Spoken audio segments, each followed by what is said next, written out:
L'histoire continue, Genèse 4 à 6. Après leur expulsion du jardin d'Éden, Adam et Ève eurent 2 fils, Caïn, l'aîné, et Abel, son frère cadet. Caïn travaillait la terre comme cultivateur, tandis qu'Abel était berger.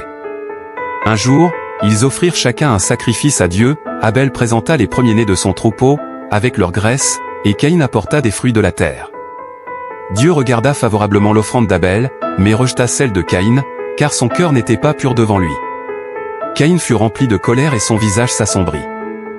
Dieu l'avertit alors, « Pourquoi es-tu irrité, et pourquoi ton visage est-il abattu?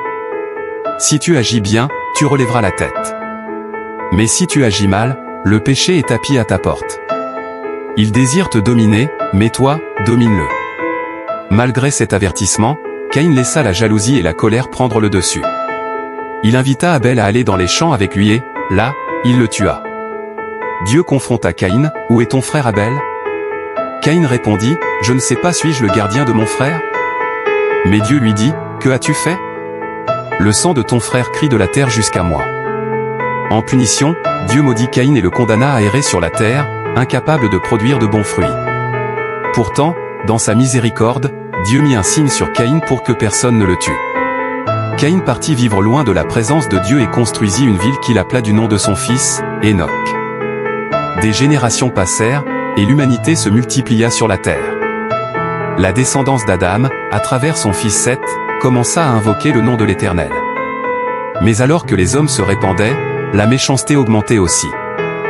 Dieu observa la corruption grandissante et vit que les pensées de leur cœur étaient continuellement mauvaises.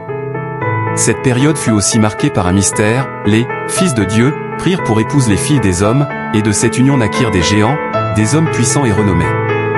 Mais cela ne fit qu'accroître la dégradation morale. Dieu, peiné par l'état de l'humanité, décida d'effacer sa création par un déluge.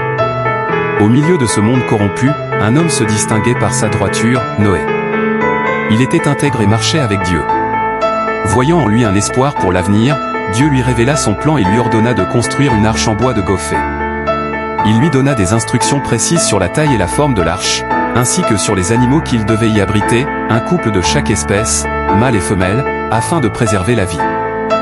Noé entreprit cette tâche titanesque avec foi et obéissance, se préparant pour le jugement qui allait venir sur la terre. À travers lui, Dieu commençait déjà à écrire une nouvelle page de l'histoire de l'humanité.